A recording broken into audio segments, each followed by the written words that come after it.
Assalamualaikum warahmatullahi wabarakatuh. Salam semua, salam. Perkenalkan, saya mewakili teman-teman saya untuk mempresentasikan hasil presentasi tugas mata kuliah Bahasa Inggris dari Ibu Puspita SEMPD. Saya sendiri berperan menjelaskan tentang adjektif, dan dua rekan saya memperkenalkan.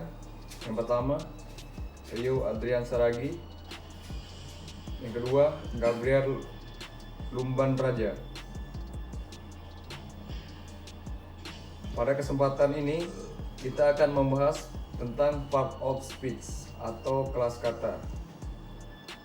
Part of speech sendiri terdiri dari beberapa jenis, diantaranya yang pertama, verb atau kata kerja. Yang kedua, noun atau kata benda. Dan yang ketiga, adjektif atau kata sifat. Untuk masing-masing akan dijelaskan oleh teman-teman saya, jadi saksikan terus videonya. Terima kasih. Nama saya Gabriel Permadiluman Raja dari kelas 1B program studi pengolahan hasil hutan. Pada kesempatan kali ini saya akan menjelaskan tentang part of speech. Part of speech adalah rangkaian kata yang membentuk kalimat padu yang memiliki makna, memberikan pemahaman terhadap pembaca dan pendengarnya. Komponen yang pertama yaitu verb atau kata kerja. Jenis verb ada dua, tergantung sudut pandang yang digunakan. Yang pertama, berdasarkan penggunaannya. Verb dibagi menjadi 3 jenis. Pertama, infinitive verb atau verb 1, past verb atau verb 2, past participle verb atau verb 3. Yang kedua, berdasarkan bentuk kata. Verb terbagi menjadi 2 bagian, regular verb dan irregular verb. Regular verb adalah kata kerja yang mengalami perubahan bentuk drastis ketika diubah menjadi verb 2 atau verb 3. Sedangkan sebaliknya, irregular verb mengalami perubahan bentuk yang signifikan ketika diubah menjadi verb 2 atau verb 3. Sekarang kita masuk ke contoh verb. Sekarang kita masuk ke contoh kata kerja. Read. Yang kedua,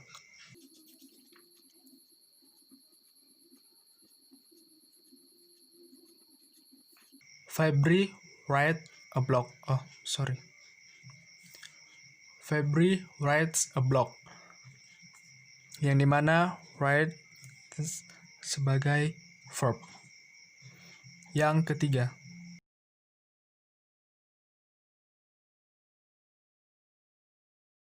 I eat an orange. Yang dimana eat sebagai verb.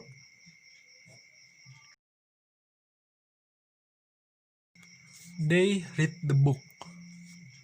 Yang dimana read sebagai verb atau kata kerja. Read. Yang kedua,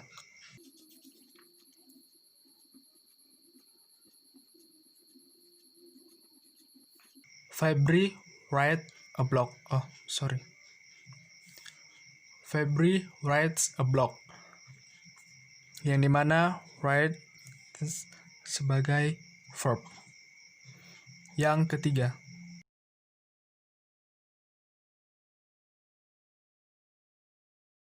I eat an orange.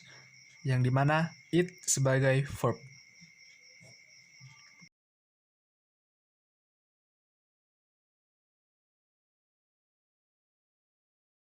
Yang dimana di sini memiliki 2 kata kerja atau verb, help dan clean.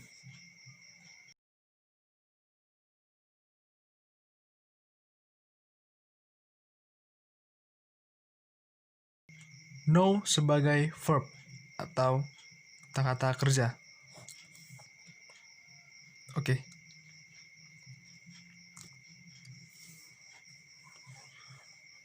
Supaya lebih gampang, contohnya kalau dibilang they read the book, cara gampangnya kita menentukan itu verb atau bukan, kita beri pertanyaan seperti ini. What do they read? Dan jawabnya the book.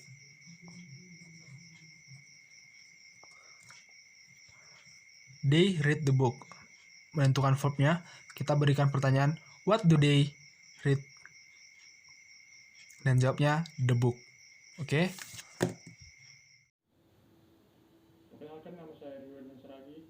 Di sini saya akan melanjutkan pembahasan singkat kami tentang part of speech. Di sini saya akan menjelaskan bagian dari noun. Noun dalam bahasa Inggris adalah komponen part of speech yang berfungsi untuk menyebut benda, baik itu benda fisik, manusia, hewan, tumbuhan, tempat, dan benda mati, maupun benda abstrak seperti nama, judul, dan semacamnya. Fungsi noun sebagai salah satu komponen part of speech yang paling utama, yaitu memiliki banyak sekali fungsi. Di bawah ini merupakan fungsi dari noun. Yang pertama adalah subject of verb. Fungsi pertama dan paling utama dari noun adalah sebagai subject of verb. Sebagai subjek noun biasanya berada di permulaan sebuah kalimat, tepat di depan verb. Contohnya, Tommy is the best student in our school. Japan has colonized Indonesia for about 3 years. Yang berikutnya adalah direct atau indirect object.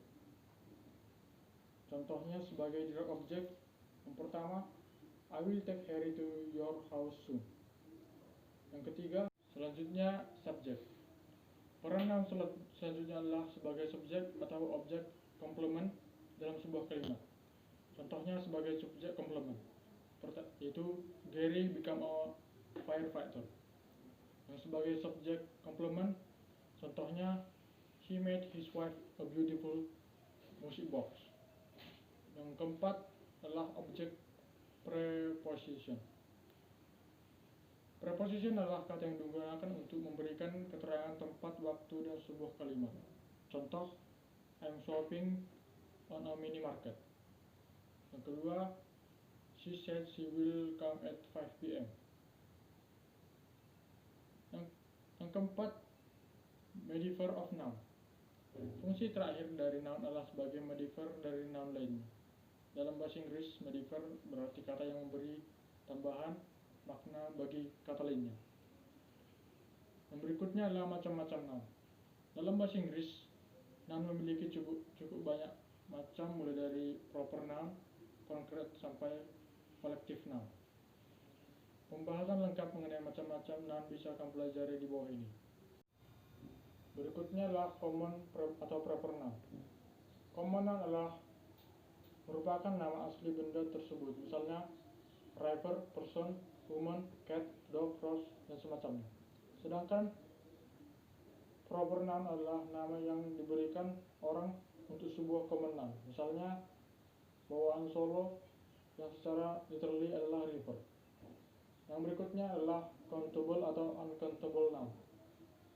Countable noun adalah noun yang tidak bisa diketahui jumlahnya dengan mudah, sehingga bisa dinyatakan dengan satu konkret. Countable noun meliputi benda-benda yang bisa kita ketahui jumlahnya dengan jelas. Misalnya book, bag, rose, car, dan masih banyak lagi. Dan yang berikutnya adalah abstrak atau concrete noun. Selanjutnya akan kita bahas adalah macam noun berdasarkan bentuk fisiknya. Concrete noun adalah noun yang bisa dirasakan keberadaannya dengan panca indera. Sedangkan abstrak noun adalah noun yang bisa dirasakan keberadaannya dengan secara nyata. Dan yang berikutnya adalah singular atau plural. Dalam bahasa Inggris, perbedaan singular dan plural noun bisa dilihat dari perbedaan aspek. Ada plural noun yang cukup ditambahi akhiri s. Untuk membedakannya dengan singular, ada plural noun yang mengalami perubahan bentuk dari benda singularnya. Dan yang berikutnya adalah collective noun. Selain plural dan singular noun, ada pula namanya collective noun. Umumnya collective noun tidak memiliki tanda-tanda plural seperti disebutkan di atas. Karakteristik ini membuat native UK dan US berbeda pandangan. Untuk kesempatan ini, saya mengambil kata adjektif atau sifat. Adjektif menjelaskan sesuatu tentang noun atau kata benda. Seperti beautiful, smart, handsome, dan sebagainya. Contoh kalimat seperti berikut. He is smart and handsome. Menjelaskan tentang noun, yaitu subjek dari kalimat tersebut. Oke? Boleh dimengerti? Oke, untuk jenis-jenis adjektif di sini, yang pertama deskriptif adjektif, kuantitatif adjektif, proper adjektif, demonstrasi adjektif, possessive adjektif, interrogatif adjektif, independent adjektif, dan confident adjektif. Oke. Saya akan menjelaskan sedikit tentang pengertian dari yang pertama deskriptif adjektif. Adalah kata yang menggambarkan noun atau kata benda dan pronoun kata ganti. Yang kedua itu kuantitatif adjektif adalah kata sifat yang memberikan informasi tentang jumlah noun atau kata benda, pronoun kata ganti. Jenis kata ini termasuk dalam kategori pertanyaan how much dan how many. Yang ketiga itu proper adjektif. Proper adjektif adalah yang dibentuk dari proper noun, seperti Swiss, coklat, toast, dan Chinese food. Namun mereka umumnya dianggap sebagai kuantitatif adjektif. Nah, untuk yang selanjutnya itu demonstratif adjektif, di mana dikatakan demonstrasi adjektif adalah kata sifat yang langsung menunjuk pada sesuatu atau seseorang. Adjektif ini menunjukkan apakah noun kata benda yang ditunjuk adalah tunggal atau jamak, dan apakah terletak dekat atau jauh. Yang selanjutnya possessive adjektif. Possessive adjektif adalah kata sifat yang menunjukkan kepemilikan atau kepunyaan. Jadi possessive adjektif ini menjelaskan tentang pribadi seseorang atau kepemilikan yang dimiliki seseorang. Memiliki seseorang, benda, atau sesuatu. Yang selanjutnya numeral adjektif. Numeral adjektif adalah kata sifat yang menunjukkan berapa banyak hal atau orang yang dimaksud. Dan terakhir interrogatif adjektif. Interrogatif adjektif adalah kata sifat yang peruntukannya untuk menanyakan pertanyaan. Interrogatif adjektif harus diikuti oleh noun, kata benda, atau pronoun kata ganti. Oke, sekian video dari kami yang dapat kami sampaikan. Kurang lebihnya kami mohon maaf sebesar-besarnya atas nama. Mohon maaf jika ada kesalahan kata atau nama yang saya sebutkan di atas tadi. Mohon maaf sebesar-besarnya. Saya akhiri. Wabillahi wa taufiq wal hidayah. Wassalamualaikum warahmatullahi wabarakatuh. Salam.